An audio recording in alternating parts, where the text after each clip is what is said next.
For 40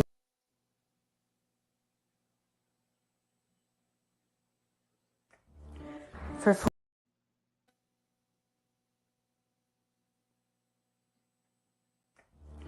For 40 years, I've walked the line between worlds and am well versed in death. But I want to have faith in humans. Give me something to believe in. Earth below me, sky above me, fire within me.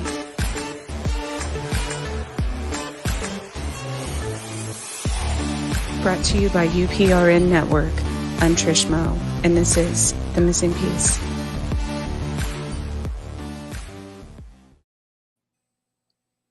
Good evening, New Orleans, as well as the rest of the world. Today is November, 7th, and we are in the full Beaver Moon energy. My name is Trish. I'm the host. This is The Missing Piece, 105.3 FM New Orleans, and the United Public Radio Network, as we are also broadcasting live on Parapost Network. And I completely butchered that entire intro, but y'all are used to that. So, we've been having such glitches already, and it's just starting. But so, first of all, I do want to thank Carnation for sponsoring my hour. I'm so grateful for them, as well as the rest of the network. This is the time of year that I start using Carnation a lot, obviously, in baking and hot chocolate and such.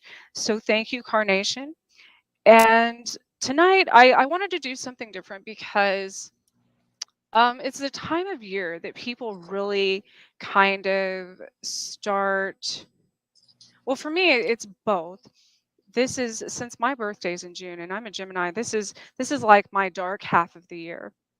And all of my struggles and all of my everything comes up at this time of year. Well, not to mention it's winter time, so especially for witches, of course, we just passed. It's basically our New Year's, and this is the dark half of the year. And the weather, we here in Kansas, it rained for like 3 days straight over the weekend, and it kind of everybody kind of gets down. Everybody starts kind of facing their shadow sides and stuff. So I wanted to step away from. I try to balance my involvement with the world of the paranormal and real life. Well, paranormal is real life, but my realities, issues and obstacles. So in honor of that, I found this creator. I don't know how I found you, actually. I think it was just a random. I'm always led to people in such odd ways. But my guest tonight is an addiction recovery and mental health content creator, Quinn Stone. And so welcome, Quinn. I'm so happy that you you agreed to be on my show. Thank you so much, Trish. I appreciate it. Appreciate you having me here, and thanks for everybody listening. Yeah, absolutely.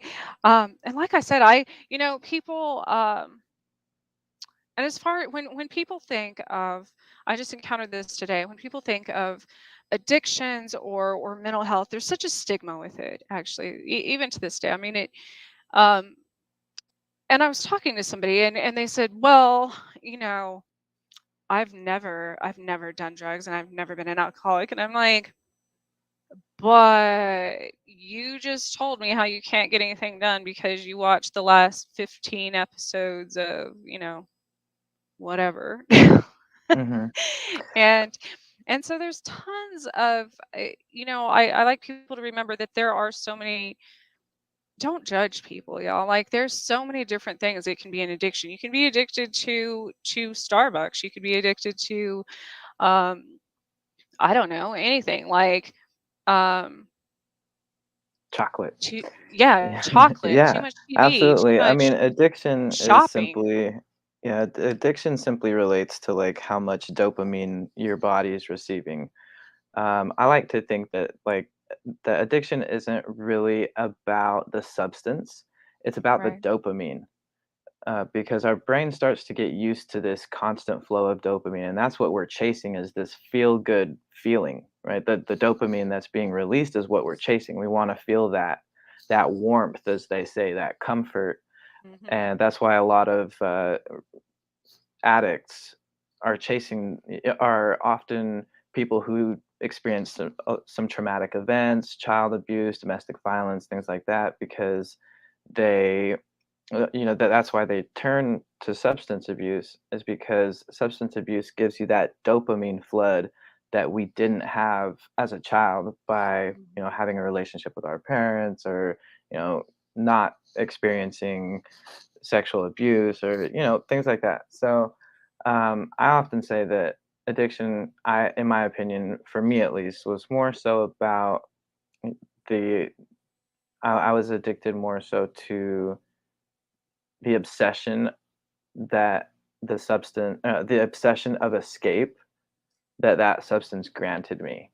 So because because I experienced those things at a young age, I felt very unworthy. I Hmm. hated myself. I had severe depression, anxiety, everything else. And when I discovered using a substance to escape who I was and mask who I was, using some substances, I could be funnier, or to me, I thought I was funnier. If I drank and got belligerently drunk, I would be funnier. If I, did coke, then I would talk a whole lot, and so that would, I'd be more interesting. Or, I was selling drugs to people, and so, that would bring that camaraderie that I was searching for, you know, that home. And Hmm. really, all that is dopamine. Um, It's like an so escapism. exactly. But I can actually really relate the spirituality to addiction as well, in the sense that the law of attraction, for me, when I discovered that escape, I was often depressed and very angry, very felt very guilty about what had happened to me, felt unworthy, and so I was living on this low vibrational frequency emotion. And by the law of attraction, the more I lived on that habitual frequency, the more the universe is like, "Oh, you're thriving in this environment. So let me, you're the neuroplasticity in our brains is adapting to living in this negative vibrational frequency environment." And so the universe continued to give me that. And once I started to raise my temporary vibrational frequency as often as I possibly could by going out into nature, learning something new, reading a book about something that interested me, working out, things that release dopamine on these temporary spikes of frequency, when I would come back down to my habitual, it would still be higher than it was before, because now, Right. I'm doing things to raise my frequency, and the more that I do things to be in that high frequency, the more I will attract high frequency things. And so now I just started to the more that I stay positive, the more that I make the right choice of staying sober and following my highest life path, opportunities are just presenting themselves left and right. It's really interesting. Perspective and frequency have been really, really important in my sobriety. Now, did you find it hard? I know when I stopped doing like really what I they're all bad if done in excess, but I'm saying when I stopped like drinking and stuff and I started exercising more. Well, that was great, but then I became addicted to like exercising or I became, so it was something that was that was actually to an extent good for my body. but not, in excess. And the same with like working, since I wasn't partying and doing these other things, I became a workaholic. Did you find yourself like gradually, did you find it hard to balance things like that initially? Definitely. It's probably been 6 months or so since I sort of changed my perspective on how my addiction worked for me. Mhm. I noticed that the reason I would continue to relapse is because my brain was searching for this constant flow of dopamine, of serotonin, of oxytocin, of all these chemicals that tells our body and our brains, "Hey, we're doing something right." Mhm. And I noticed that the reason why it was hard for me to stay sober was because sure, I would remove the substance from my life, but then I wasn't doing anything to add joy or happiness in sobriety. So to Right. my brain is telling me, "Why are we even sober? This isn't fun. We're getting none of the chemicals that make us feel good. We're constantly depressed. We're constantly angry or upset with ourselves or feeling unworthy or whatever it is, we're in this low vibration. Why are we sober? This makes no sense. We're getting all these feel good feelings if you would just go and get that substance. Go get that substance and we could feel amazing right now." And so my brain kept trying to tell me, kept trying to trick me, this is what we need. This is what we need to Right. be happy. And so having that perspective for me really changed a lot because I don't I don't look at those triggers as triggers. I look them at more as my brain is just has these residual neurological passages that are hanging on to whatever survival instinct that I had throughout my addiction. And so I've really changed my whole perspective on how addiction works in my brain. I think, and I think that's important because especially, as children, when we have childhood trauma on top of that, the the cycle with kids is even negative, attention and distractions and things like that become, something their brain is. I know mine did, and like when kids act up and things like that, even from a very young age, um, it's like even though they're doing things harmful, um, and obviously what they're continuing to attract, yes, it's better than going, their bodies, it's not better, but their brains telling them it's better, their body's telling them it's better than going through sobriety and things like that. Right. Um, so let's go back to the beginning, the early days of Quinn, the the younger years, as far as what you're comfortable with. Where did you grow up? Where did you um I read a lot about, um, some parts of your childhood that you shared with me, and whatever you'd like to share with the audience would be great. How censored do I need to be? I I mean we the only censoring as far as like YouTube and Facebook, they don't care too much about, like, we have some cursing and such, but as far as, most of our shows aren't for children, so I guess that's if that answers your question. We do cuss occasionally and stuff. We just can't go crazy with it.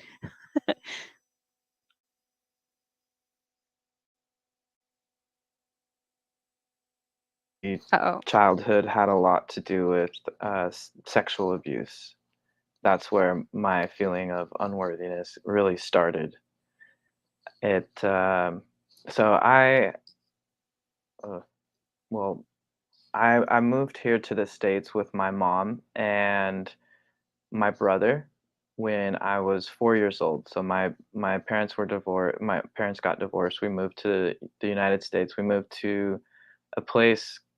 in Utah. I think it was Orem or something, and we didn't That's a speak a word of rough English. first start in the United States is Utah. I just want just want to add. Well, my mom had met some missionary when she was living in France. Apparently, they became close friends, and he was a great guy. They got married eventually, and but he wasn't able to have children, and so they didn't stay together. And my mom ended up meeting this uh, a manager of a Hard Rock Cafe in Salt Lake Oh, City, wow. Utah, and so she didn't know that he was an alcoholic and a cokehead, or maybe she did, I don't know, but he became very abusive after my sister was born, and, but How before old were that, you then? at that time, I was between the ages of 8 and 15, but Wow. before that, I w when we moved to the States and my mom was with this missionary, we had lived in this place called Pleasant Grove after moving from Orem. Didn't know much English, and my all the neighborhood kids would play and hang out after school, and some of the older kids, two of the older kids, a, a boy and a girl, they had to be maybe 4 or 5 years older than us. We were probably 5 to 7, and it just started being that game. Show me yours, I'll show you mine type of thing. And I mean, for 2 years, it was just constant, like touching, you know, I mean, everything from, like blowjobs and penetration and everything. And basically all the neighborhood kids were like molesting each other. And Wow. yeah, and at the age of between the ages of 5 and 7, when it was happening to me, not having a father figure and then having a language barrier with my mom, with the kids, with, being 5 to 7, not understanding how to express myself. Right. I specifically remember trying to say something about it, but my family, after talking about it with them, I mean, I held it in for 30 years. I finally talked to them about it. But anyway, they say So that was they this don't. what year era was this in? This was We said 30 years. 1990. So yes. It was Okay. So the early 1990. 90s, just to put Yeah, some perspective in. Yeah. right. But so we were touching each other and stuff. I didn't really know what was going on. I was a young kid, didn't know how to properly express myself. I thought that I did tell some adults about it, and it got overlooked, and it just became something that I held within me. And I was just like, you know what? I'm just nobody cares. And when we moved a lot. So every time that I moved, I had this opportunity to recreate myself in some way. Yes. And so I just kind of let that part of me go. I was like, you know what? I'm not even going to talk about it. Nobody cared anyway. So I'm not even going to. But what I realized was that it wasn't even so much, after 30 years of holding all that in and then having the pain and resorting to substance abuse, the self the unworthiness that I felt wasn't even from what happened to me. It was it was for me the idea that we were doing that to each other. Right. And there was probably 5 or 6 of us there. And so I was doing it back, and I was a part of causing this kind of psychological trauma on other people. Right. And that is what hurt me. That is what really, when I was a teenager, I just had this guilt that I had hurt these kids and that I, would be unforgiven. And then when I was 16 or 17, I had this relationship with a girl that she ended up saying that I took advantage of her, and to me was like heartbreaking because I would never want to do that or make somebody feel that way. Right. So after holding that in, and then in my teens for somebody to be like, "Hey, you also caused me this pain now," it was like everything stirred back up, and then the trauma just came in and just slammed me. I was like, "Man, you're just worthless, and this is who you are, and you're gonna be some kind of like rapist serial killer like some crazy." I don't know. Just my imagination started going wild, that I was going to be this terrible, terrible person.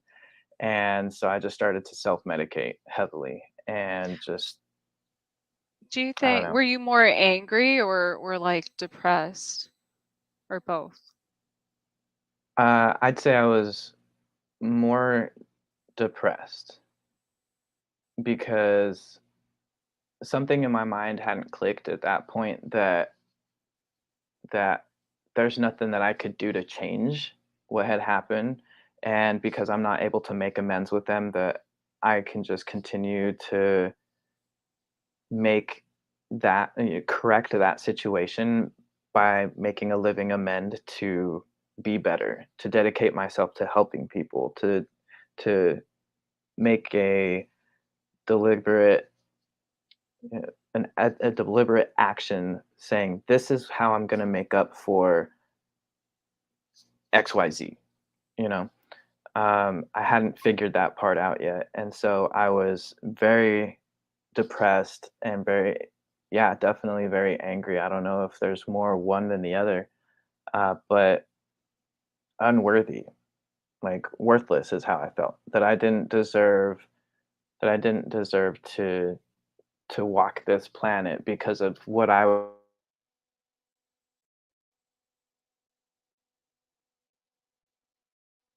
you should be dead, and so that's how I felt about myself. Like you touched other kids, like Right. you shouldn't be alive. Like that's how I felt about myself.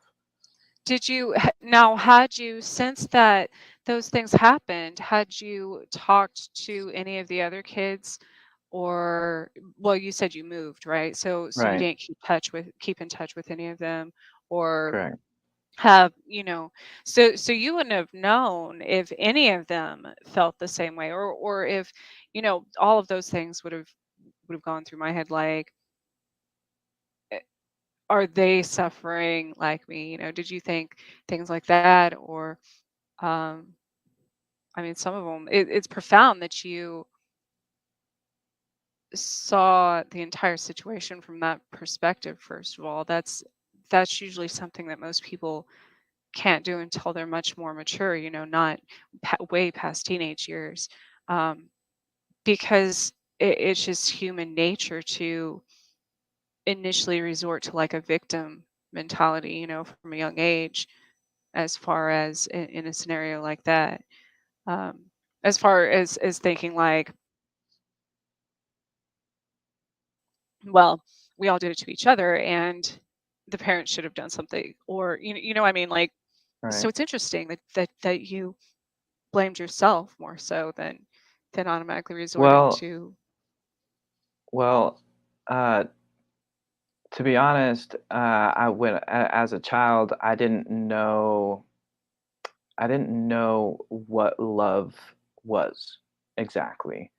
I had this idea, or at least my brain that was getting all this oxytocin from people loving me I thought I had an idea of what love was at a very young age because I loved my best friend. I thought that I was gay at a very young age because I loved my best friend. Like I wanted to kiss him for some reason because I didn't understand right. what this feeling was. Um, and I think that was it- that that was the way that I was conditioned, is that I didn't quite understand what love was. And so as a child, thinking back, like I don't really even I remember I remember giving each other blowjobs and things. I remember, there was a girl involved and we were doing things with her. Um, but as far as me personally being really hurt about what happened to me, I was penetrated, and about how I felt really didn't didn't really bother me. It's like, you know what, I made those decisions. I screwed up. I was young and mistakes happen. That I could forgive myself for. You know, Right. I may have tried something, I didn't like it. I thought I was gay, then maybe I'm not, whatever. But to think that I did that to somebody else that may not have had a choice, that maybe they didn't have the same type of thinking that I did, or maybe Right. whatever, maybe their perspective on what was happening was far different. That is what really I couldn't get I couldn't get past. That's what I was really stuck on, is and then I didn't know how to reach out to those people or how to make amends with those people, or I didn't even have the courage to even say anything. I'm like, "Oh, well, what if they don't even remember and here I am, I'm gonna stir something up," you know? So, a lot of that was fear, and so it wasn't I don't know, I don't really look at it as the pain that I was caused. I just look at it as the decisions that I made, and but I can't speak for those other people. I don't know how they saw it. Right. Have you ever considered writing? We were talking about journals and such, and you said you never wrote any. I mean nowadays, though, people can use like ghostwriters and stuff of transcripts. But have you ever considered that, like writing to the like a memoir? Of obviously changing names and stuff, but like to these people, how they say psychologically, like that's how you make amends with somebody you can't, who's either no longer in this world or not in your life for whatever reason. I Right. think it would Yeah, be living amends. interesting. Yeah. Yeah. I have thought about that. I so I just got sober October 1st of 2020. So I just hit 2 years, 2 years. and That's amazing. yes, Congratulations, by the way. thank That's you. Thank you. I appreciate that. I just got sober, it feels like for me. It's been 2 years, but so I started using at age 15. And the entire time, not the entire time, I had a year of sobriety once, I had 9 months once, I had a month here and there, 2 months here and there. But for the most part, for the majority of the past 18 years, I was in active addiction. And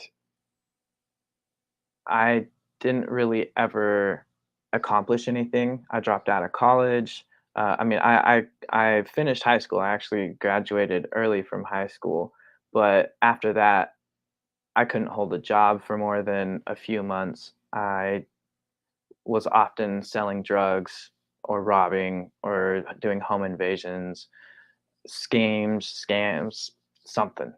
I didn't really have any formal education, and so when I got sober, I decided, you know what, I basically am starting over from when I was 15.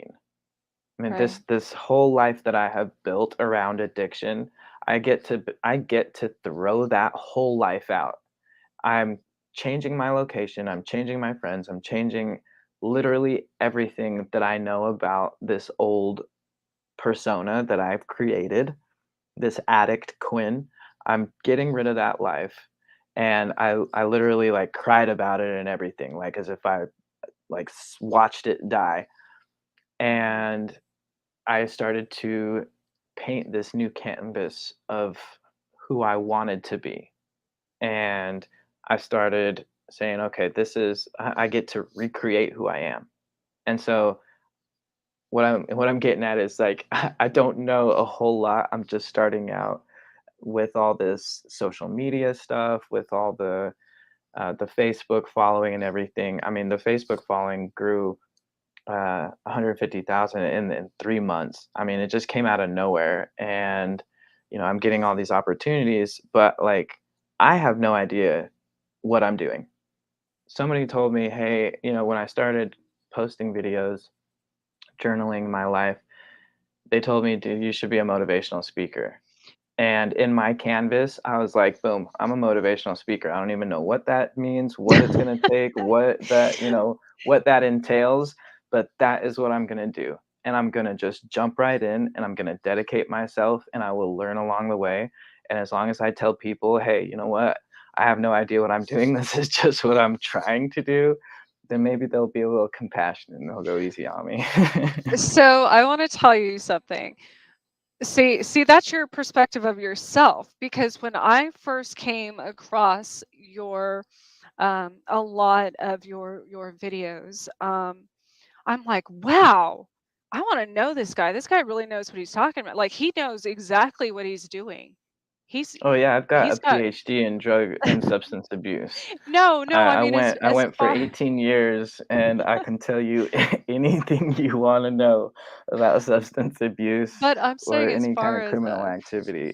as far as your speaking ability, your ability to a lot of people can say that they've had whatever experience, but that doesn't necessarily make them easy to relate to. You know what I mean? If that makes any sense. Um and I think all of all of the videos I've seen of yours and the method you use and just being real, um is something that I could relate to, and I'm like, wow, this is an amazing guy. This is someone that Thank um you. you like I I'm said, glad you it. might think that you don't have everything figured out, and that's fine, and know what you're doing on social media or whatever, but that doesn't matter. You took the first step in sharing your story, and that motivates other people. That motivates people like me. That motivates my listeners. That's something that even kids that's happening to today. And I can tell you because I have kids myself. I have nieces and nephews, Yeah, and the stuff that they are doing that I hear about through even through hiring, it's crazy.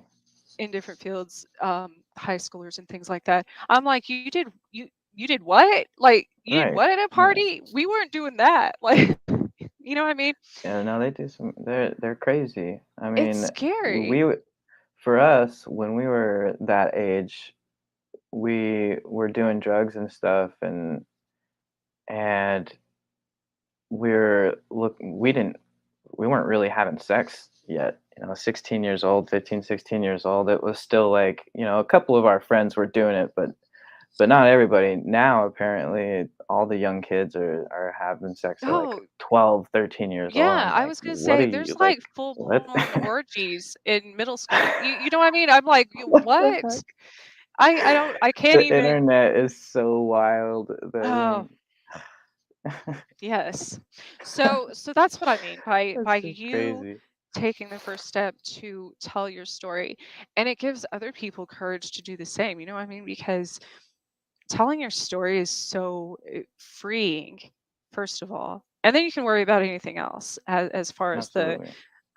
logistics of social media and everything else. But getting that off your chest, especially the first time, like where did Yeah, you so you started telling your story on your own, um, just your own platform initially, correct? I started on TikTok, and on Okay. TikTok, I started actually about a year ago. And I started with 0 followers and built it to 20,000 in a year, and that took, like, every single ounce of breaking out of my shell that I could get to.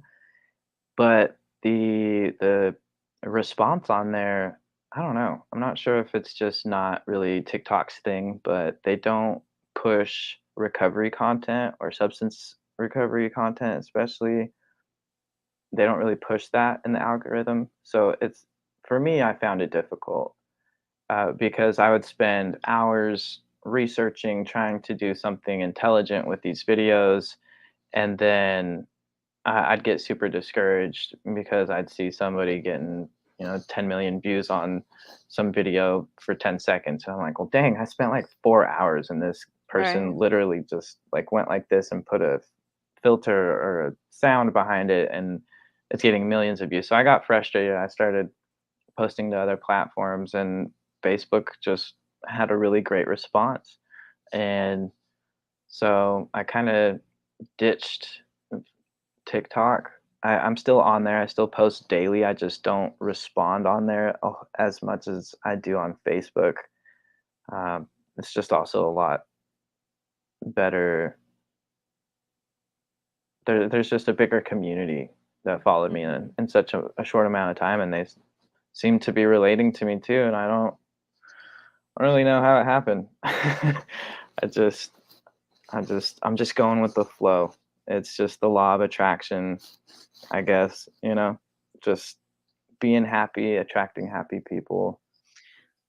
Um, Do you ever go back and watch like some of your first videos and I actually grow am and my learn from biggest them? fan. Yes, yes, I was about to say, people get I so stuck on like follow how many followers they have and stuff. And one of the first videos I ever put out that I was so terrified to do, and now I look at it, I'm like, that's amazing because I don't care that nobody ever saw it probably or liked it or anything because it had like a copyright, whatever music I yeah. used or whatever. Doesn't even So have I sound, don't think yeah. you even ever saw it, but I came across it a Yeah, year later, from when I started my journey. And I had said, it doesn't matter. Even if you only reach one person and that person is you, then, yeah. and the fact that It's a good people one. were making fun of people for following their own, like liking their own stuff and following their, okay, you, that's your first problem. If you can't like and follow your own content, Yeah, if you then can't support yourself, who's gonna support you? exactly. I'm like, so Absolutely. I had two followers and one was me. And I was like, all right. Like I reached two Alright, I people. got I got 2 followers. I got two in a year. Absolutely. Yeah. No, I was gonna say, I have I can't even remember. It's like 20 million views or something on one video, and I'm pretty sure that I am like 19.9 million of those views. That's Because okay it's though. just like I Because watch that my own one content and I'm person, like, "You know what, Quinn? You're making some good sense today. I like this." I think that's important in your own, your personal growth as well. And Yeah. It and I is. tell people It's all the really what time, I like, started this whole journey for is to journal what I was going through. And so I love looking back a year ago from today and seeing mhm, what I was going through at that time. A lot of times it's very cringe for me. I'm like, oh man, you're just so you got a lot of growing to do, and then it gives me that like happiness. It gives me that dopamine rush, like, hey, you're doing good. You're telling your older yeah, self that sh- just wait to see what's happening. Just wait to see what's mhm. coming, and then I get to be happy about where I'm at now because I see where I was. You see I'm how like, far oh you've man, you've got come. all this Yeah. growing. You got all this growing. You got all this great stuff coming for you. You don't even know it, and then it puts me in real time like, hey, that time is now. Like, we're doing something, so it's You really great. know, when I first started putting my art out publicly and such, um, nobody would buy it. Nobody was interested in it. Nobody, and then it would be like 2 years later, I see all the stuff is popular now that I was doing back then. And at first I was like, wait a minute, like nobody liked my stuff 2 years ago, and now all of a Right. sudden it's popular and everybody. But then I turned my perspective around because life's always about perspective. And I was like, wait a minute, this is a good thing. I've already You're a created all trendsetter. of that stuff. Yeah. I've already created all of that. So eventually the algorithm in the world, whatever matrix we live in, will catch up. And I think so then then you could think, all right, well, I've already got my content for the last, you know, however long that people are gonna Um, Repost it. right, but that's why I'm saying you should do because all of that, the algorithm now they say is based on length of time a person has been committed to because a lot of people just start a platform and then they'll start another one because they think it's not doing anything and change the name and they'll go to another one and but but consistency in yourself anyways in your original goal and everything I think catches up, just have to Yeah. wait for Yeah, the consistency is definitely the number one thing that I've noticed with social media. They don't like you to take breaks. If right. you want to take like a 3-day break from posting videos or making any kind of comments or anything, the next time you come back, you'll have way less. At least for me, what I've noticed, if I take a break for more than a couple days, I'll come back and post something and notice that the interaction is 50% less. Hmm. They just don't like that. So So it's rough. now when you say you started with going back to 15-year-old you, and that's when you started self-medicating, you started with different substances.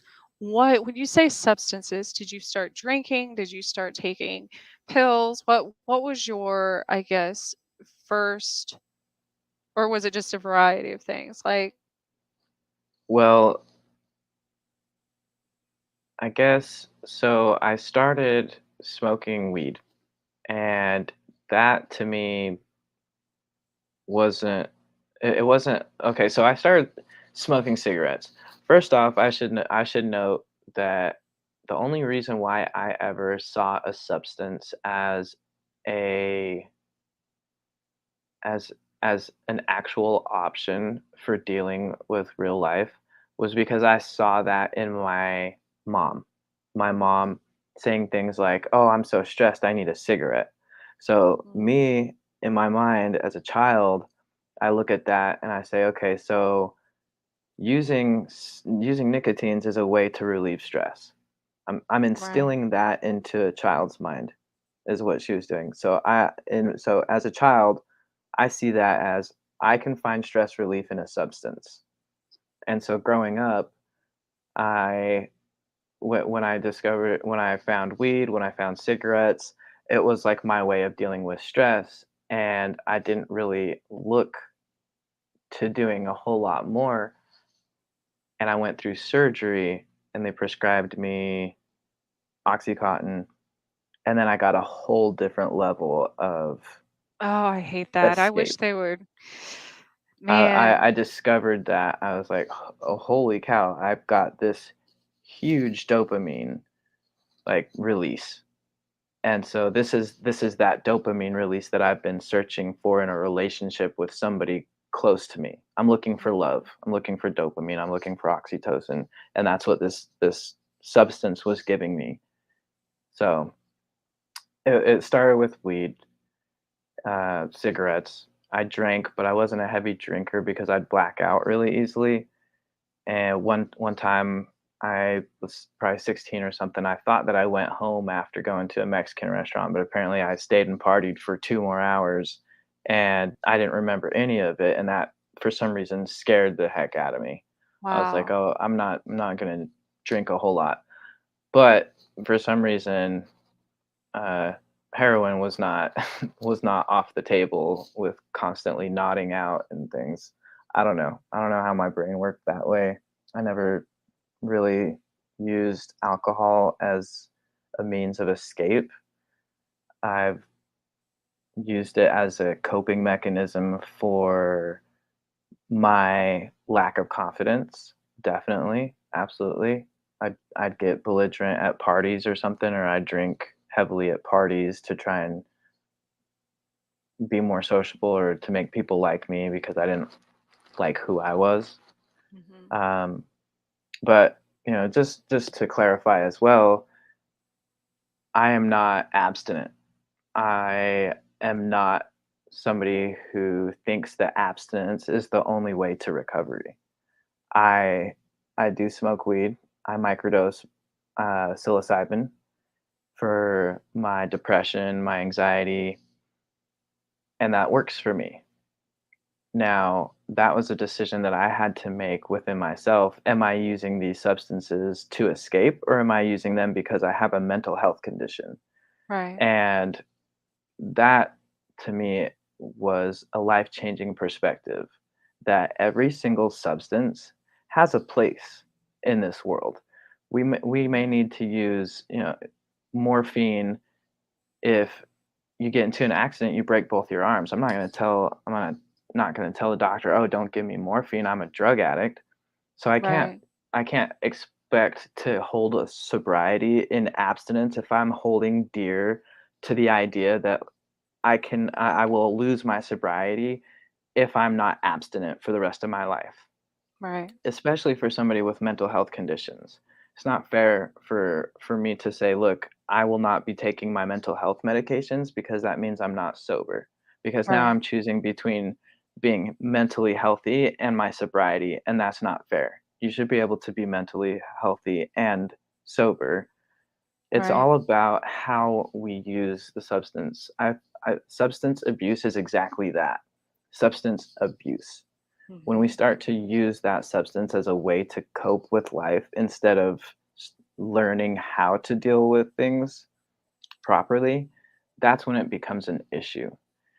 I wouldn't say that somebody who's taking some kind of mental health medication is an addict of that medication if they need it. If they're Right. abusing it, if they're snorting it, if they're, doing whatever, drinking a whole thing of, drinking a wine or whatever with it. Yeah, that's abuse, substance abuse. They tell you you're not supposed to drink with, pills and alcohol, whatever. That's not how the doctor's telling you to take it. That you're abusing that prescription. And so that is not healthy. But is that I person sober? Absolutely. I agree. And now that I'm older, back when I was younger, especially the 90s, in the 90s, shoot, that we were still in the age I've come across now, my parents are like almost in their 80s, and I've come across like magazine ads and such that had babies smoking. They were like, start them young and blah, in What the heck? advertisements. That was That's crazy. normal. That was normal in the 40s and 50s and 60s, I mean, And not we that were long still, ago. yeah, exactly. When I was younger, we were still able to buy the candy cigarettes, that like Yeah, I they definitely would remember puff that. out like whatever powder. But, I think it's like, powdered sugar. yeah, Yeah. exactly. But still, it was we were acting like we were smoking when we were like 6 years old. You know what I Mm, mean? Like yeah. buying candy cigarettes, it's still the same thing. And so, um, I was, and like you said, your mom, and that's probably how she grew up too. When she said, "Oh, I'm stressed. I've got to have a cigarette." Well, in our parents' era and stuff, a lot of that was pushed in their face all the time Right. on TV, on drinking, and Absolutely. weight loss via cocaine back in the 50s. They had the magazine ads that depicted these women cleaning house after snorting coke, Right. and being a better housewife because of it. Right. Absolutely. That's that was normal Or to them. amphetamines. Amphetamines was Exactly. a huge thing. Which is crazy. It's crazy to us. They like that, but that was their normal. Right. So we're Yeah, like at the end of. my mom only taught me the coping mechanisms that she was given. Mhm. I don't blame my mom one bit. She did absolutely everything she could to be the best mom she could. Unfortunately, she was also never really taught how to be, how to have Right. a healthy parent relationship. So, but And that's yeah, that's what I was going to say. I don't think kids in any era are ever really taught. We're always telling them what they should or shouldn't do, but we never teach anyone for that matter. Even adults are terrible at it. I'm terrible at it half the time. Um, we never learn how to deal with things. No, nobody. It's like the shutdown. Nobody was prepared for that. But you don't see schools teaching kids how to cope with that because they think, right. oh, it happened to everyone. Well, no. these kids, no, it didn't. Like our parents and their parents never had to deal with, well, depending on how old they are, but never had to deal with the entire world shutting down. You know what I mean? Never Right. had to deal with not being able to go out in public and play with other kids and go to a park for that matter, because I witnessed how it affected my daughter, being so young. She was in like second grade, I think, and then being homeschooled and not understanding why they couldn't be around people and why they couldn't. And even though it didn't traumatize us in the same way because we couldn't go to a park or whatever, it we don't think how it affects them at that's a huge part of their social Yeah, definitely. nature. And so regardless of what it is, I don't think that we do a good job. I mean, not anybody in particular, just as a society or schools or anything, in teaching children how to even confront emotions and stuff like that, and Yeah. that it's okay to, I you mean, know. that's a whole plethora Oh my of goodness, yes. issues, the school That system. goes. And It goes God from. bless and bless all the teachers and everybody out there. But man, that the school system's got needs some revamping, desperate revamping. Oh man, here in where I live, it's like Dangerous Minds all over again back in the 90s, literally. Like I think of some of these these schools as like as like Michelle Pfeiffer literally in the movie going into the and not knowing how to relate to these kids because they were all so traumatized, and so from everything from their neighborhoods to Right. drugs and abuse and domestic violence and everything else, like where do you start, you know um I think Yeah, I don't know. I don't know. I'm not sure exactly where to even begin with that. One day, I don't know. Yeah, I think that prevention from that trauma is definitely the key. I don't know if we'll ever get to a point where there will be some kind of class in school, but that should definitely be a subject in school that you go to every single day, like for an hour, is like Mhm. just mental health. Like, what are you Yes. doing today? Where is your headspace? Be present in your moment. Just an hour a day that they teach you in school to like how are you dealing with what you're going through right now. And I get that like kids are able to go through see a counselor or a therapist or something like that, but this should be something that is instilled into their lives. You need to be focusing on your mental health Mhm. at least once a day. You Absolutely. should be evaluating yourself, how you're feeling, and I think if we instilled that as like a habitual thing where people were actually able to communicate, I think that we would have a lot less problems. Hey, this is I how I'm feeling. I'm feeling frustrated because of this, and this. And being able to voice that, I Yeah, think that I don't think it should stop at a school level. I think there's certain, there's a lot of businesses and corporations and stuff even adopting a lot of that now. And I think that's great because it happens to adults too, right. And Definitely. I remember when it was a few years ago, I don't remember where they were, maybe somewhere in California, some schools started, instead of punishing kids that got into fights or for bullying or whatever, by detention, by traditional detention, and not accomplishing anything, um, they started teaching them how to meditate. That's a And great idea. not just the kids that Self were in control. fights. Yeah, it was any of them that had issues. They start teaching them how to meditate. The rate of fighting and bullying and just general anything, racism, sexism, things like that, just the acceptance and the inclusion that the students at that school, I think it was a few of them actually, or maybe like an entire school system, dramatically declined as far as, Interesting. I mean, which I think is that's not great. surprising.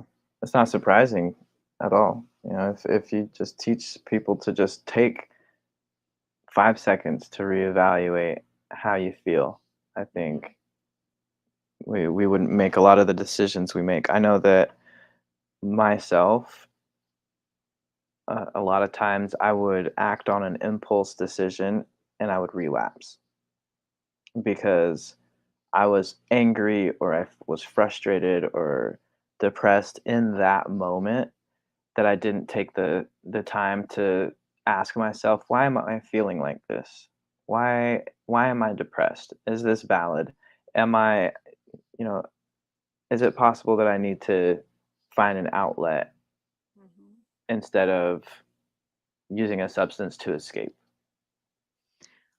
I also think it's interesting, we were talking about the full moon, and I was telling you how I have a lot of empathic people, and that's a relatively new concept, and um, which I also think should be taught. If it, since science has studied human energy in so much more depth, um, that we now know that it is 100% possible to pick up on someone else's emotions or what mood or whatever that is in your environment. Well, that would play largely on classrooms and playgrounds and stuff, obviously, as with the full moon energy. We always Yeah, talk about that because it affects animals, it affects the tides. We're made up of almost all water, right. so I mean, it's um clear just by just if you ask any person who works in the first responders field,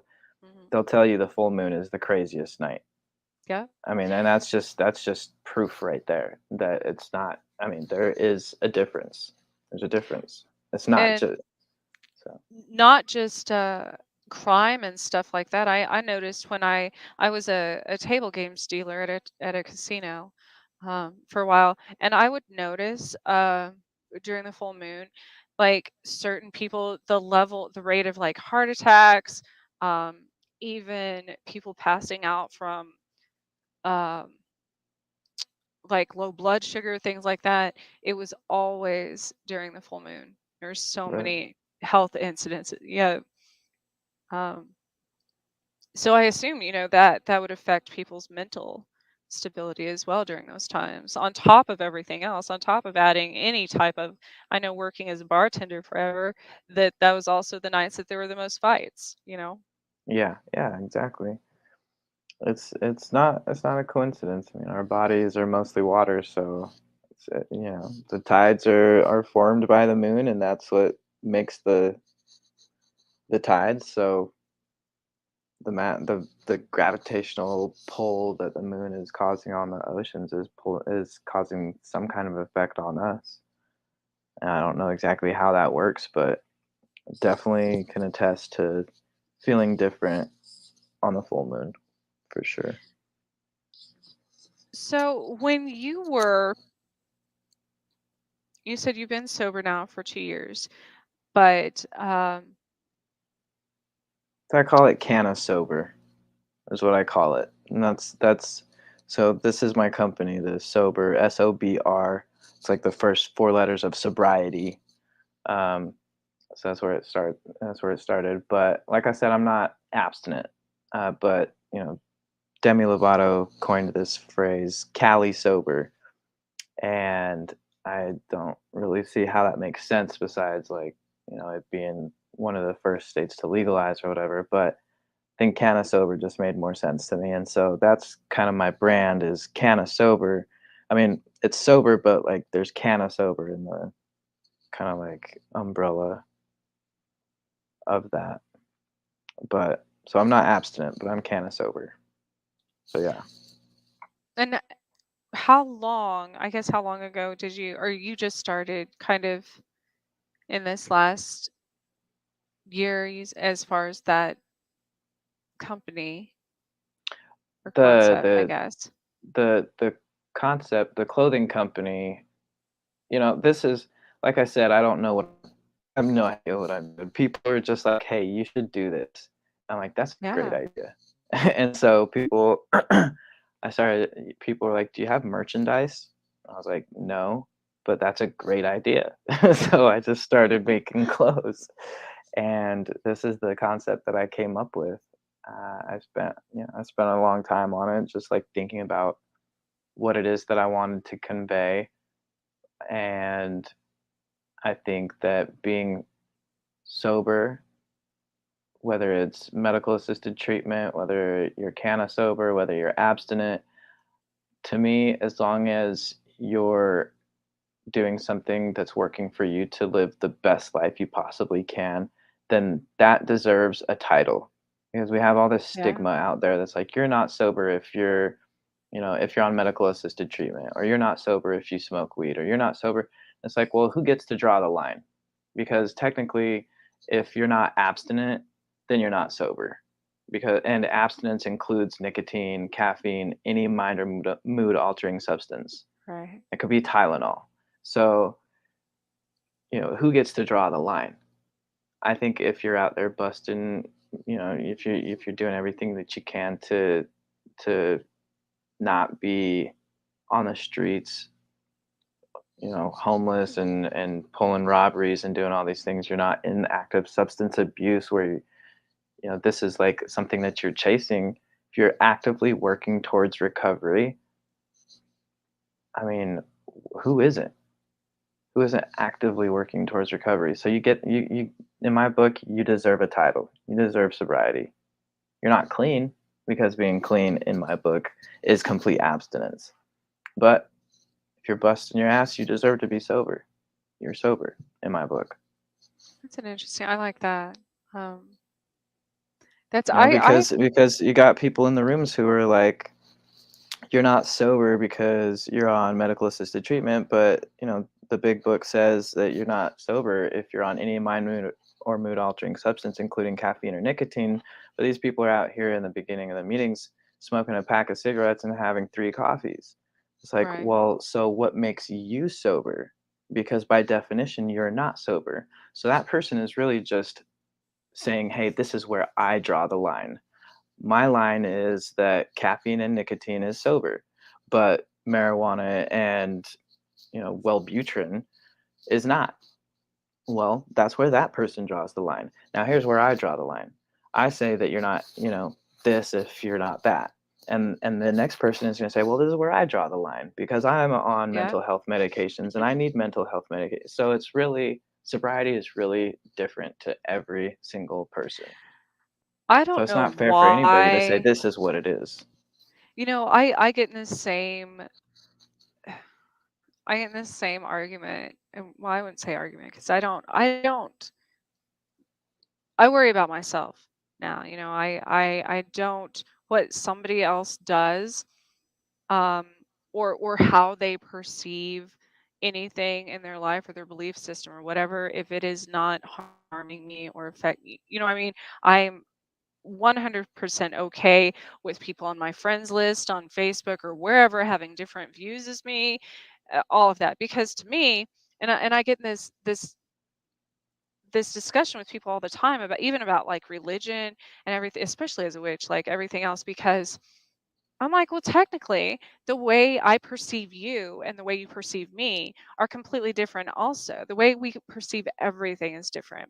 So, technically, as far as beliefs, as far as religions, there's literally billions. There's the amount of people, there's the number of people in this world. That's how many religions there are. That's how many belief systems there are. That's how many, Yeah, because everyone's is different. And so I definitely. think it's silly. Yeah, I agree. I actually didn't know this until I started doing a little bit of research. When I started getting into spirituality and I discovered that in Hinduism there's all these different gods, I was like, oh, I thought that Hinduism is a polytheistic religion. It's not. Yeah. It's a monotheistic religion. They believe in one God. But all of these other gods, Shiva and Vishnu and all these other gods, they're they're just an interpretation Yeah. of that God. And so I'm like, well, I was mind blown. I was like, well, isn't that really what anything is? Like Yeah. isn't Christianity or Catholicism or Hinduism, whatever it is, aren't they all really just a depiction, somebody's perspective of what God is? It's all the same thing. We all Yeah. come from a creator. We all come from somewhere, and people have different names for it because they came from different parts of the country or different parts of the world or different and so it's like we're all describing the same exact thing. It's just got a different name for us because of where we grew up. And that's But kind it's of, all it's all God. It's all the yeah, creator or the universe or source, whatever you want to call it. that's kind of the in New Mexico where I grew up, um, and my I have a Navajo background. The Four Corners prophecy is about different tribes basically coming from all four corners, north, south, east, and west, um, and to become one.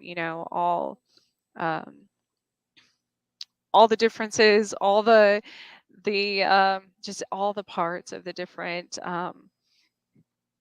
basically on a larger scale, like the different parts of the world coming together, Hmm. and for the same cause.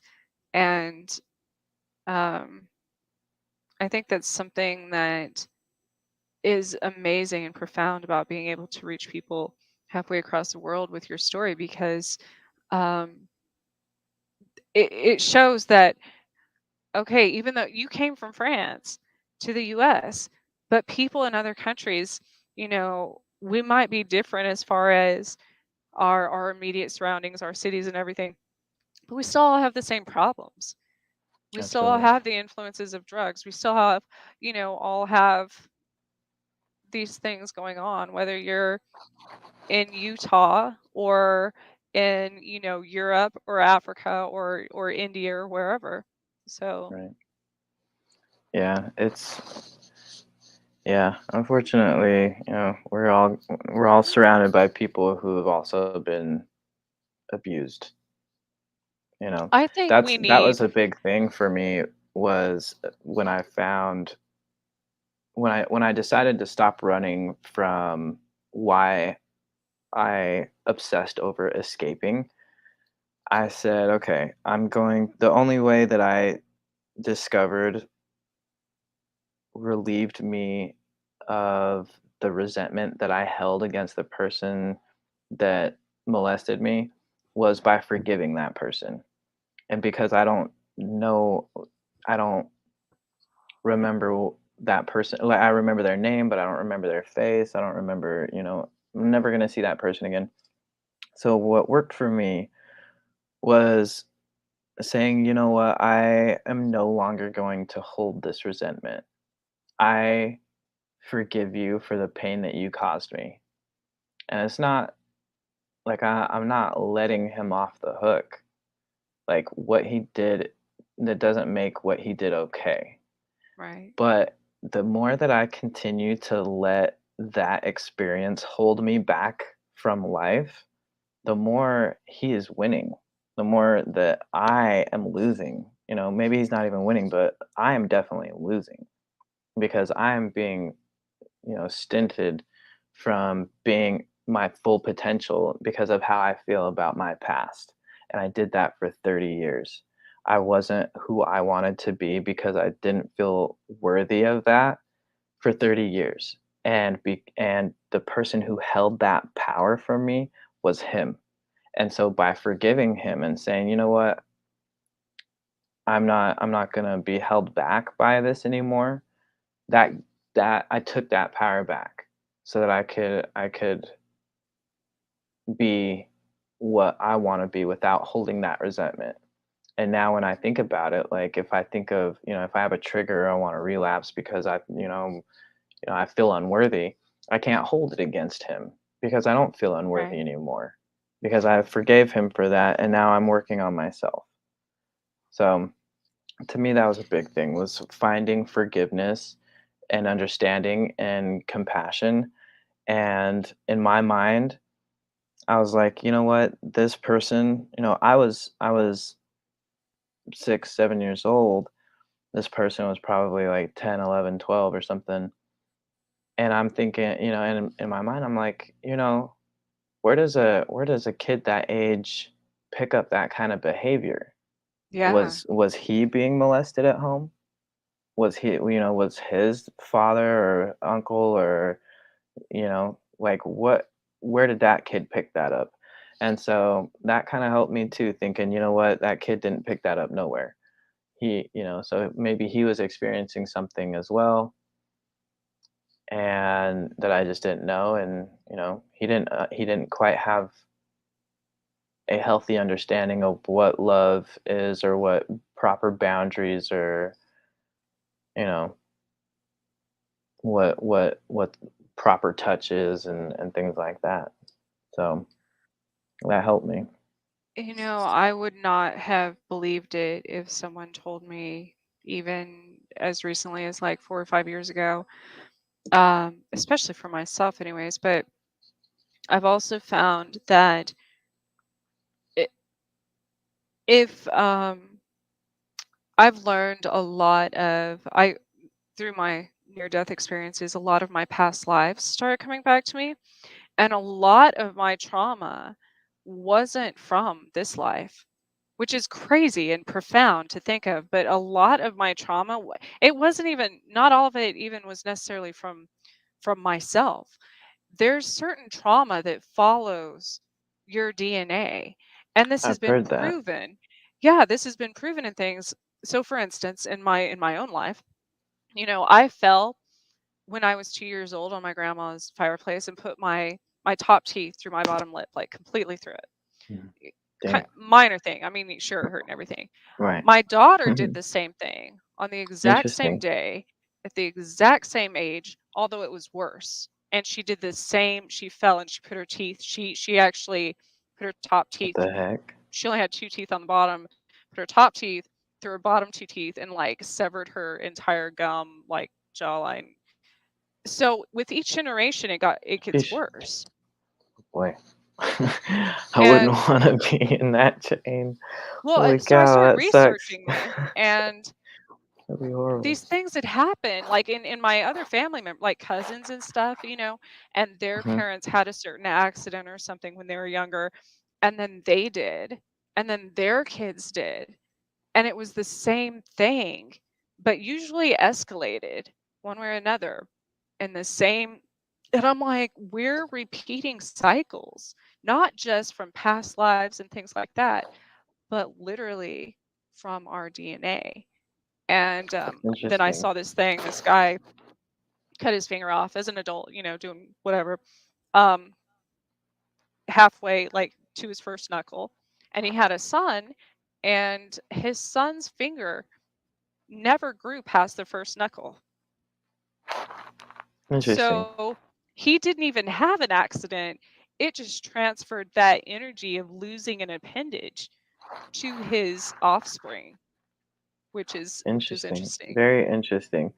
And I mean that relates to, I mean, to me that relates to how powerful the mind is, cuz like was it was it the father getting his knuckle, like the tip of his finger cut off? Was it that, or was it the child growing up to thinking that he doesn't have one of those? Right, You know? right. Like, because our brain will trick us too into Mhm. thinking, "Hey, like, that's my dad. I'm just like him. I don't have, like, this tip of my finger. It just doesn't Right. grow in my mind." And it kinda That's like, our brain is powerful enough to alter our own DNA, and that's how evolution is even a thing. well, and even with haunted, especially on this network, a lot of people can relate to locations that are haunted. That's another thing. People are like, well, these ghosts aren't actually intelligent spirits, they're just residual energy and blah blah blah. And the place is haunted because there's been so much, depending on what's happened there, or if there's been wars, or which I think is true to an extent. Yes, the energetic, all of those things create an energetic signature because energy can never dissipate. It's always there once created, Right. whether it be a thought or an act or a war or whatever, that Mhm. will never go away. You just have to transmute it. But then I was thinking, it's the same with people, like you were saying. are those places still haunted because everybody goes there with that perception? You know what I Right? mean? So it's like Absolutely. continually bringing up that same negative pattern. I And agree. the same with neighborhoods and projects and everything else. They've proven that it's that cycle because that's all they believe they'll ever be or Absolutely. do. Self-fulfilling prophecy. Yeah. Definitely self-fulfilling prophecy. I find that super interesting. And when we moved into this house here in Boston, the house was owned, or the realtors, uh, somebody who owned the house previously was thought to be in the mafia, or like the mob. Oh. And when we first started moving all of our stuff in, we I had to gut out like one of the walls down in the basement because it was all rotted out. And I Oh am my a gosh. I'm a very calm individual, but being in that basement just brought me such anger.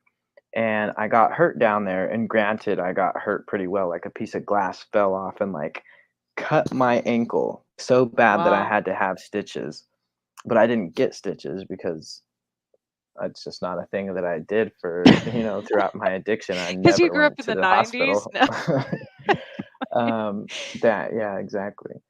But so the next day I go down there to continue working, and something falls right on the same exact spot. And I got so mad that I punched the wall, and I ended up getting a boxer's fracture on my knuckle. And just the energy down there, I was just so angry, and I never get like that. And I'm like, what the heck?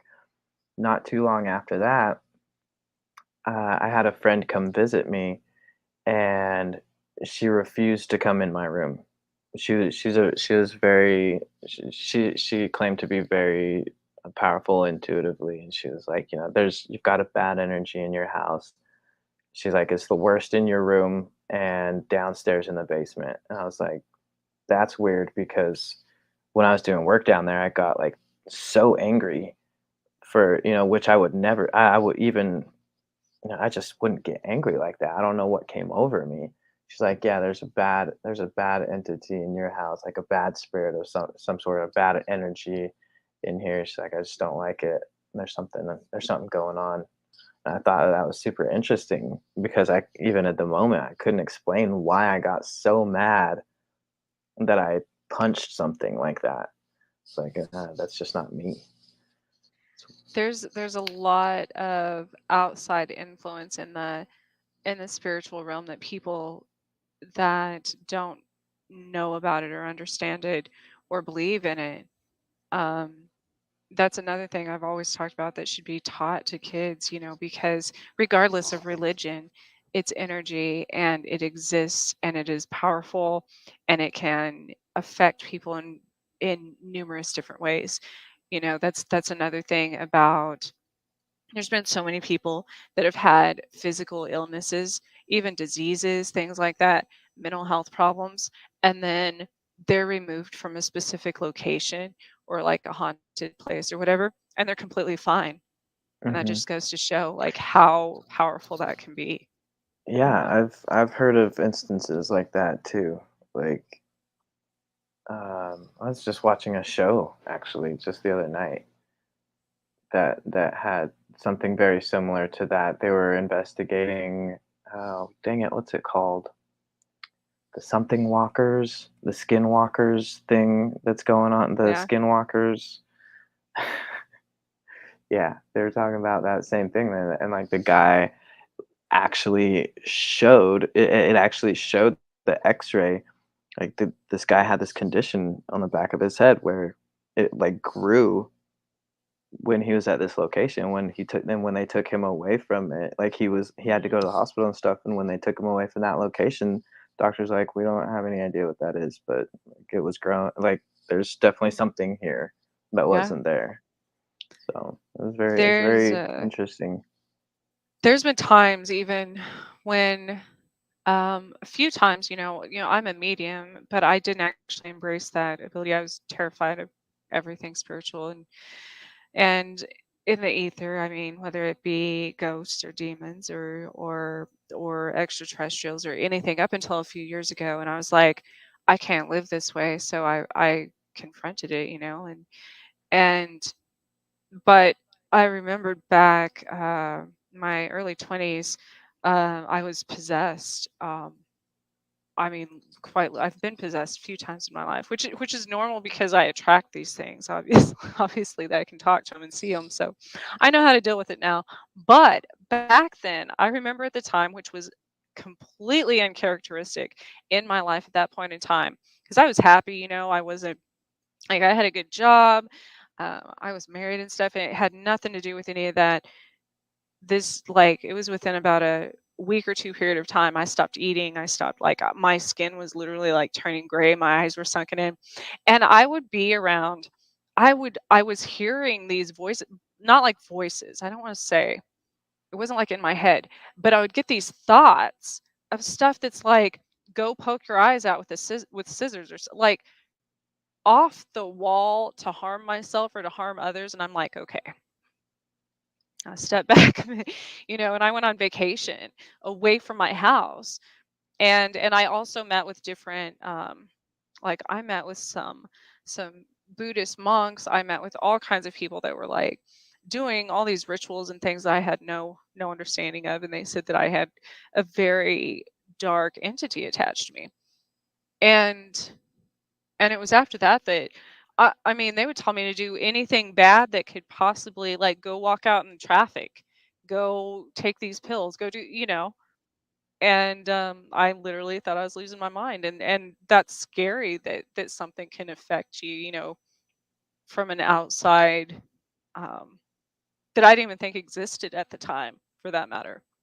Hmm. Um, oh, that's what I was going to ask you about. We briefly talked a while back. Well, first of all, um, before I move past that. The So one time that you went into cardiac arrest, right? Yeah. Yeah, I The was actually date is profound. Go ahead. You can tell that story. so I was in active addiction. I had been using cocaine and heroin heavily. I was selling out of my mom's house, and there was there was no furniture in the house. There was just like the bedroom set and the TV. And my girlfriend, or my fiance at the time, had just gotten out of jail like the night before. She she had been in there for quite a long time. I can't. I think it was like 6 months or something, or maybe even more than that. She was sober. She comes out of jail, comes and spends the night at my house, empty house, my mom's house. She was in Georgia. This was in Utah. Completely empty house, and I wake up the next morning with this pain in my groin that I could not explain. I was just like, I was pissing blood. And I told my fiance, like, "You've gotta take me. Like, you gotta take me to the hospital. There's something wrong." So she takes me to the hospital, and she I told her, like, there's I can't wait for the doctors to bring me some kind of painkiller. You have to go back home, get my dope, come back and bring it to me." And this poor girl, she did that. She went and got my stuff. I'm shooting up in the bathroom at the hospital, and they tell me, "Okay, we're gonna have to operate. You have a testicular torsion," which was one of my testicles wrapped around the other, and it was cutting off circulation. And so they said, "Okay, we have to operate. You're gonna lose it." I said, "Okay, so go ahead and operate, but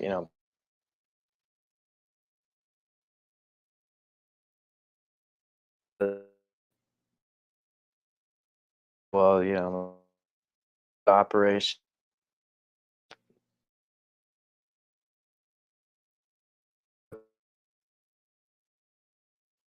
And I my coronary artery just exploded. My heart rate skyrocketed and my coronary artery just exploded. Couldn't handle Oh it. I goodness. went into cardiac arrest. I flatlined, and they put me on life support. They had a balloon pump that was going in through my femoral artery. I had the tubes in my mouth. I had the respirators. I mean, I was full on life support. I didn't know this, but there's different levels of life support. Some people don't need like the heart pump. Some people only need the oxygen. Some people, Right. whatever. There's different levels to it. Some people only need the heart pump to work halfway for every other beat. I was full on. I was dead without the machine. Like, they called my family.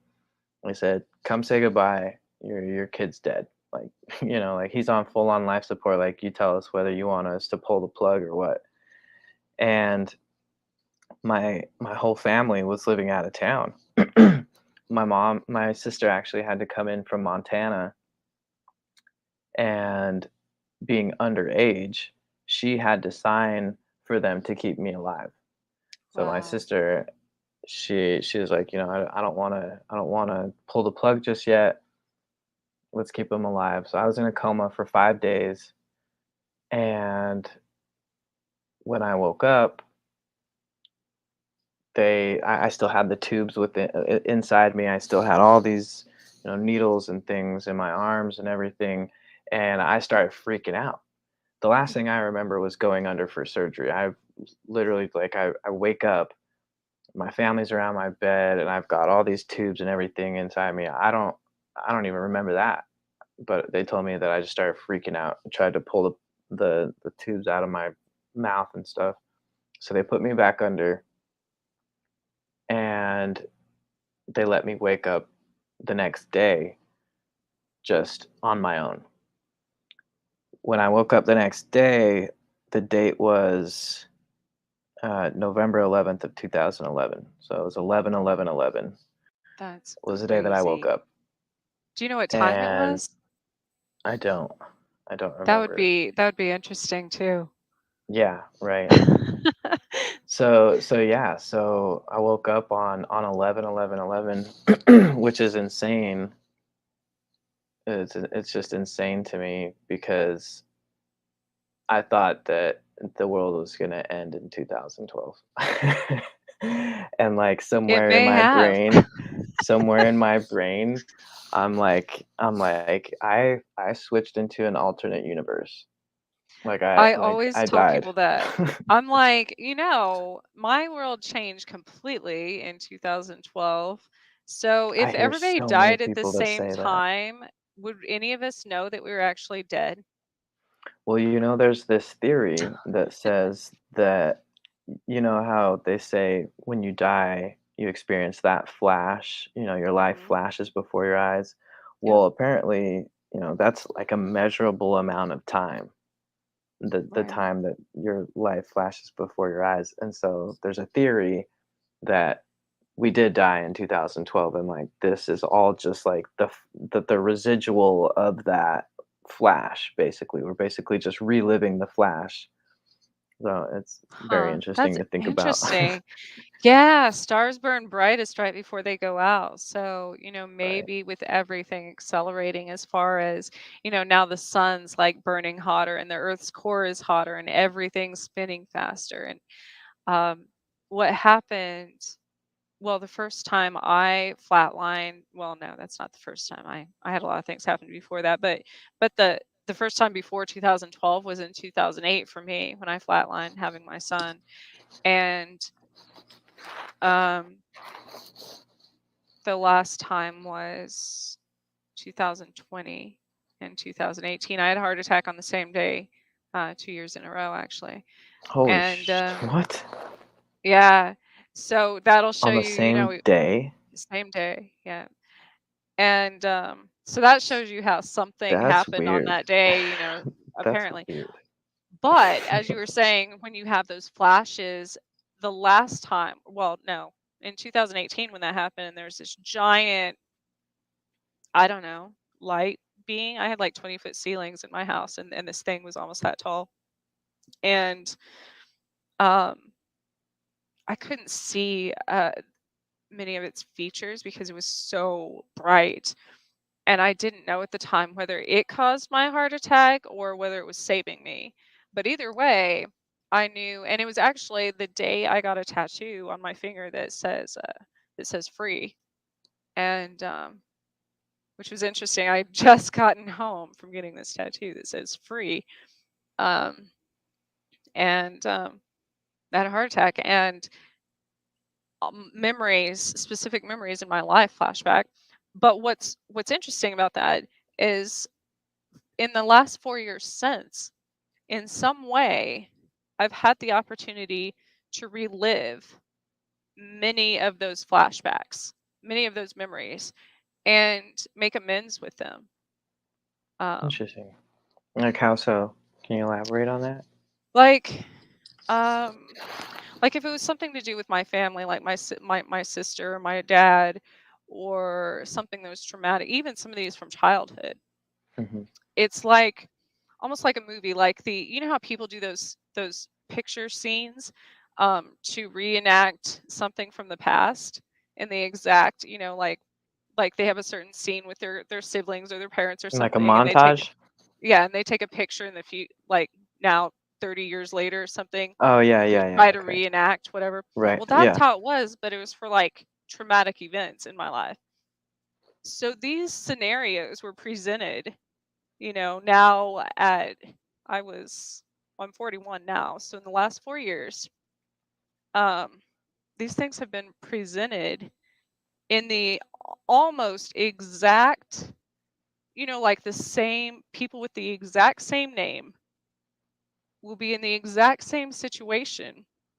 They'll be a different person, but obviously, but it will trigger that memory I had, that flashback from when I died. And I've had the opportunity to look at it from a different perspective Hmm. and react in a different way and be able to forgive myself or forgive whoever, whether it be my sister or dad or whoever was there. And I think that was the purpose of them. But that might be like the flash, like you were saying. Yeah, or it could be you like flashing to alternate realities. It said I Yeah. saw this theory just the other day that was talking about like that we are constantly shifting through multiple different versions of our reality like every second, you know. I Um can see that. a- and so I could see how you're at one moment experiencing how you would do it in this version, and then in an alternate reality or parallel universe or whatever you want to call it, be doing it in another way, and so you're getting some kind of like residual flashback of how you did it in an alternate universe or something. I don't know. I love conspiracy theories. It's really And I've met on that note, because I hardly ever watch TV unless I'm like drawn to a certain movie or series or if somebody tells me to or something. right, Um, same. but I did see Multiverse and I was like, that's interesting because around that time when that came out, I had been meeting people that were like, I mean, we're naturally drawn to people that have similar interests in that. No, I'm not talking about that. I'm talking about I was meeting people that had the exact same address as me, a few years ago, but like opposite, like backwards, like mirrored.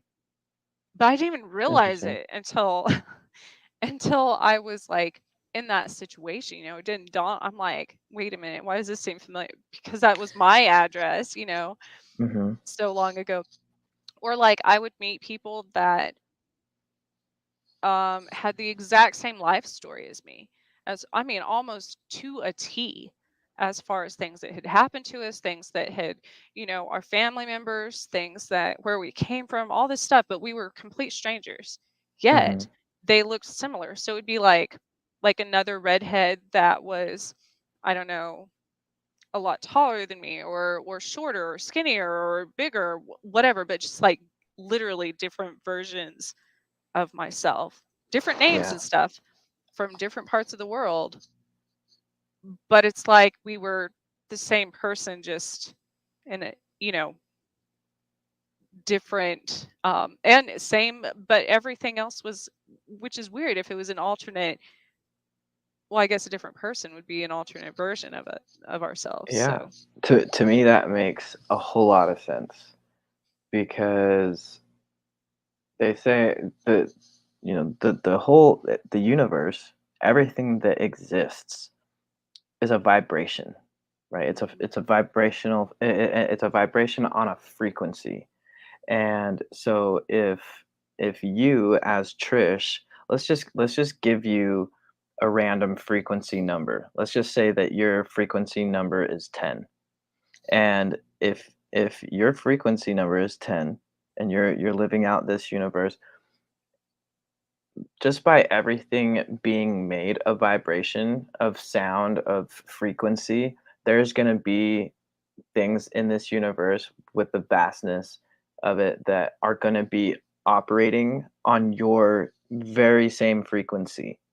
Like every yeah, person, every emotion, every object has a frequency on which it exists. And yeah, so if you're let's make it a little bit more complex so that to give a little bit more perspective, instead of being Trish at 10 frequency, let's say that you're Trish at frequency XYZ37456, and you've got like this huge long number that expresses exactly who you are, you know, and every single letter and every single number in that whole tag of characters expresses exactly who you are. One says this is how you act, this one says this is how you look, this one says this is the color of your hair, this one says this and that. hmm, So eventually the universe will vibrate out that exact same frequency. There's only so many frequencies of what can exist. And so it makes a lot of sense to me, in the sense that, like, you're meeting the people that are on your same frequency because you're attracting those same type of people. Like you're pushing out the frequency that you're wanting to attract. Like that makes sense. when Even we with are pets, which is crazy. when we're trying to attract something, it's best to like be what you want to attract. Oh, Because the law of yes, attraction. definitely. So the more that you act like a good human being, the more you're going to attract good human beings. The more you are a bad person, the more bad people you're going to attract. So like when you're attracting positive people and you're living on this frequency, Trish XYZ71, for all these different things, and you're living out your life path, your universe starts to align. The frequencies start to say, hey, this is where we're supposed to be, because it's like a ripple. When you drop a rock in a water, you get this ripple effect. Oh, And yeah. and eventually you will start to, that same thing continues and it repeats. And so Trish will eventually repeat. The exact same numbers that come out of Trish are going to repeat eventually. And when you're vibrating at these frequencies and you start attracting these people, it's going to start to it's going to start to align and seem like the more people that you attract are coming to be more like you. Well, even from a psychic medium standpoint of of of your explanation, like I learned this, which could be dangerous actually, and even for like spirits and people who are, paranormal investigators and stuff. I was drawn to certain like cold cases or or I'll even be drawn by a spirit to, like, say a murder or something that's just happened that nobody knows anything about. I don't even know anything about it. I'm just drawn to an area, and then all of a sudden I see energetically, when I touch things, when I touch um buildings or objects, or sometimes like the ground or trees, if there's enough energy there, I can see it replays what's happened at that point, and I see the people and the place and everything. So my mind or the universe will say, "Oh, so you're looking for who did that? All right, we'll bring him here." And that started happening. Like the actual person who committed the crime would show up while I was at the same location, and it became dangerous, you know. And obviously, I had told, you know, these were cases that I was led to, and I had told um, investigators or um, detectives, things like that. But that's where that the law of attraction, the universe doesn't know the difference when you're trying Hmm. to bring something in, you know, and target something, whether it be a goal or a thought or an action or a person in that case, you know, like missing persons, things like that. Yeah, y- it'll bring it to you because it doesn't know whether it's good or bad. The same with Right. diseases and illnesses and things like that. If you're, it's like Absolutely. hypochondriacs. If you're afraid of getting something, then you're going to get it because it doesn't know that it's bad for you. You know, it's Right. just bringing you what you want. So, Absolutely. That's exactly what I was saying about my addiction is that, I started to thrive in that life of chaos so well. right, I literally had taught my brain this is how we survive. It was almost like you could think of it as like I was teaching myself to live out in the wilderness in a tent or in a cave or something. It's the same concept. I was teaching my brain how to survive in the streets, you know, around drug dealers and guns and needles and all this other stuff. And so my brain, the universe was like, "Hey, you're thriving in this. You're thriving in this energy, you're thriving in this chaos. Let me just continue to give you more." And it doesn't know that it's super toxic. It doesn't know right. that I'm like risking my life every day and that I'm in constant fear of being killed or robbed or whatever. The universe is just like, "Oh, you're thriving. Let me continue to give you what you're thriving in." So I definitely agree that, it doesn't really I see what you mean by saying, it doesn't really understand, Yeah, I whether tell it's good or ghost hunters bad. that all the time because they'll get so involved in constantly that rush of their next investigation and of chasing spirits and all of this thing. And but that's bad because those are usually much lower level vibrational beings to be in that Yeah, state, that frequency. So for me, for example, as a medium to go into a place to be able to communicate with these lower vibrational spirits that are common at a lot of these touristy type haunted places, locations, I have to I have to prepare for that physically because I literally have to lower my vibration to communicate with them. that But is I all so that means I interesting. have to know how to raise it and not let that consume me. And a lot of people are consumed by that and get depressed and have physical, you'll hear about people in the paranormal world having heart attacks, mental breakdowns, all kinds of stuff all the time, but it's because they don't balance that lifestyle. That's why I don't do focus specifically on crime and murder and ghosts and scary things and wars and everything all the time on my show because Mhm. it y- it would consume me, you know. So, That's super interesting because when I was living in the I felt like I was kind of vibrational frequency, like shame and guilt and anger and all. I started to have what's it called? Sleep paralysis, uh-huh. where in my dreams I would feel like there was this weight on my chest, and I just had that feeling that it was a night. I couldn't quite tell at the beginning of the dream nightmare. I could just feel there was a demonic presence of what I was dreaming about.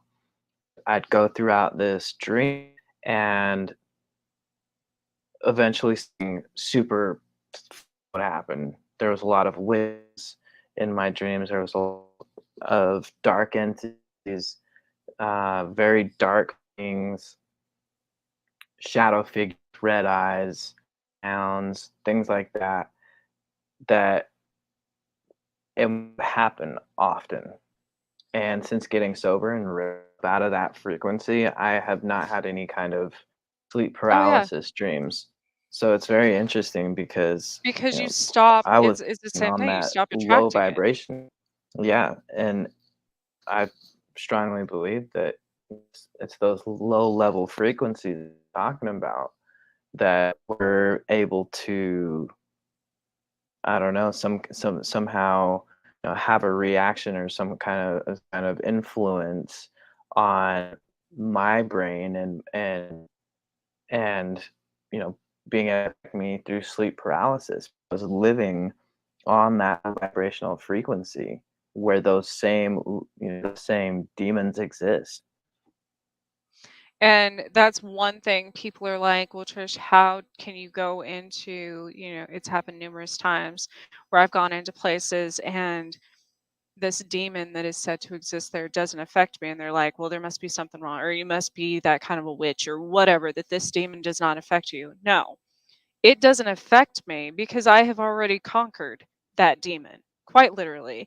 I have already conquered that frequency. It can't affect me anymore. It's not going to affect me. Now, there are still some that will affect me. I'm not saying I'm completely immune, but I've learned that certain things like that, it's literally like, the steps to ascension in people's lives, because then I'll recall the last time I felt that vibration or that frequency was at a certain time in my life when I was affected by something very dark and demonic and whatever.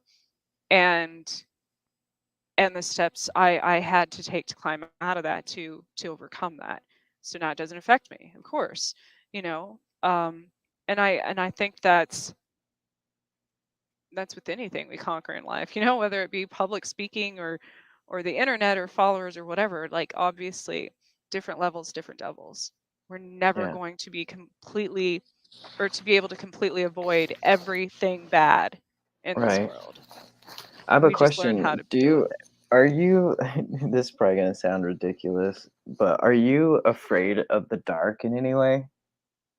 I'm horrified. Uh, I get like this terrible feeling anytime I'm in a completely dark room. If it's nighttime, I just get this terrible feeling that something wrong is gonna happen. And I personally have never been physically like awake and been affected by a spirit. I have seen things that are super unexplainable, but I personally have no cool explanation of why I'd be afraid of the dark, but I continue to be like running up.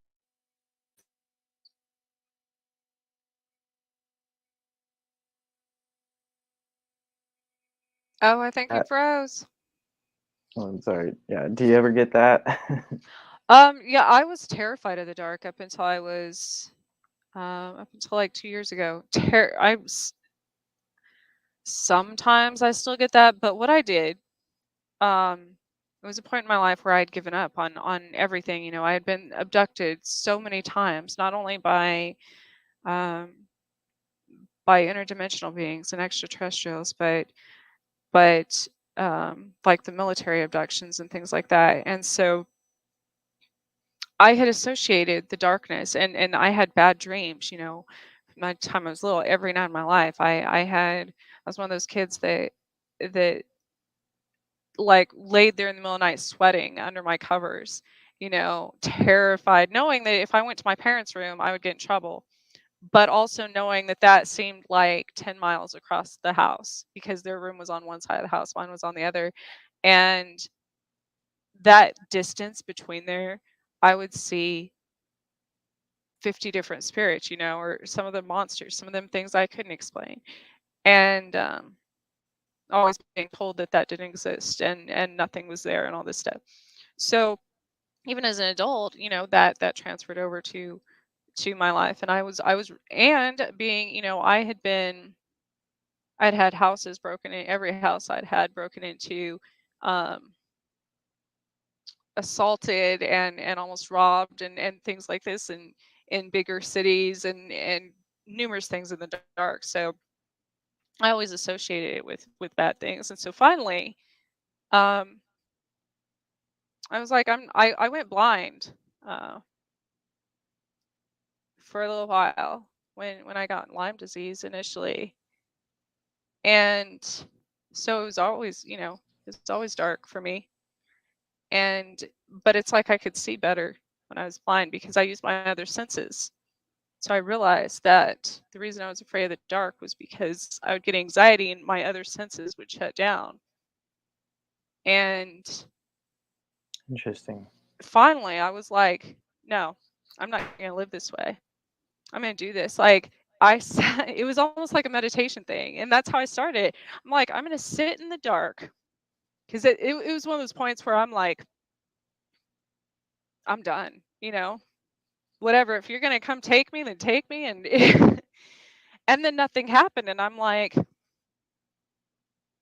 oh, I don't know what I was so afraid of all this time. It's one of those things.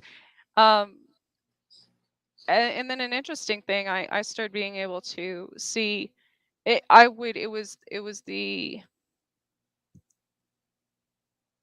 it's done a lot in in native beliefs and such and pagan.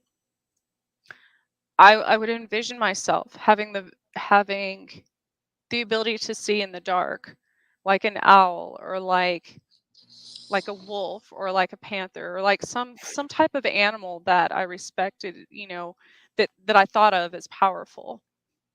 And I started being able to see in the dark better. Like I could see anything. I'd go out and I'd be like, "What is That's so this?" funny. No. I was just talking to my brother. He was like, "Do you remember when you were a kid, you used to think you had wolf eyes?" Because I could see in the dark. I swear, I'm not Yeah, even kidding. Like I told my brother, believe it. like I thought that I was like, I have wolf eyes. I thought that my eyes glue in the dark. I was like, be like, Pat, can you tell that my eyes are glowing in the dark? He's like, no, they're not. And I'm like, I have wolf eyes. He's like, no, you don't. Well, it's been shown one of those things that it is absolutely mind over matter, and that's where um a lot of those beliefs come from because then you start adapting to like it's the whole, I'm a licensed certified clinical hypnotherapist.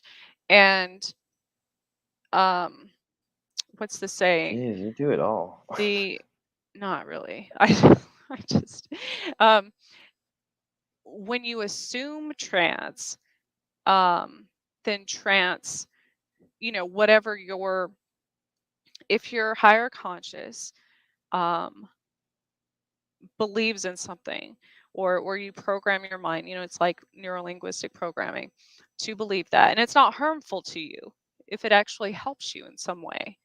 um it's been proven scientifically that your body actually starts adapting in that way, and that's how you can heal certain that's how I healed myself from a lot of those things, because um it's reprogramming your higher self, which is what your subconscious or always stops us from doing. So, That makes but your sense. higher conscious will never do anything to harm you. So if it's something that's going to help you, then it'll allow it. Right. Yeah, that makes sense. Oh my goodness, it's already 10:25. I do this all the time. 10:25. Well, my time. It's 11:25 your Um, time. Well, yeah. Quinn, tell everyone where they can find you. I am most active on Facebook. That's Quinn Stone. I believe the forward slash is QS Motivation. Actually, I know it is. I also have my TikTok, which is Quinn.Stone. My Instagram is Quinn Stone Motivation. My YouTube is Quinn Stone Motivation. I have this sober clothing company that all the links can be found there.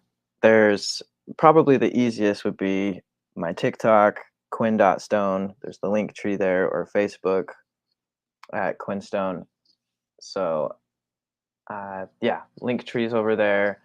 All the things that I'm getting into, the clothing company. I also have a Patreon where I hold weekly sessions that we get together as a community. We talk about addiction recovery, substance abuse, domestic violence. We have we have what else?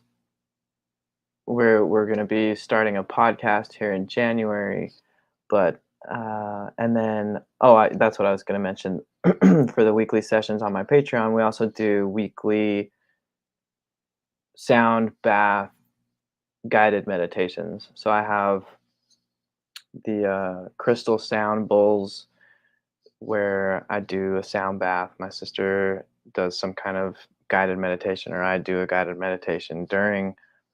So yeah, it's been really awesome discovering spirituality and all the different opportunities that are coming my way. So I really appreciate you having me on. It's been an honor. Absolutely. It's been great speaking with you. I really appreciate it. I'm excited to follow, your journey and to see your next steps as well. Like I said, I know you think of yourself differently, but for me, when I first saw you, I was like, this is someone who is absolutely an inspiration to me. And um, when I started rebuilding myself, I'm like, I want to be able to talk to people and connect with people who um, absolutely have the right idea of not going backwards um, Definitely. and and having goals and taking that step, because that inspires people like me, and I'm sure it does to people all over the world. So Well, thank um, you. I love your content. I'm so happy you were able to be here. Thank you. And thank you to my audience. As you know, I will post um, Quinn's links obviously on my YouTube site and everything, and as well they will be replayed on all of your major podcast stations. So thank you for joining us. Be careful with that full moon energy out there. Definitely. Stay yes, stay safe. Thank you again to Carnation, and we will see you again next week. So I have no idea where my outro is, so y'all are just gonna have to look at us till we freeze or something. So have a good night, Awesome. everyone. Thank you so much. I appreciate you, and I appreciate all the listeners too. Thank you.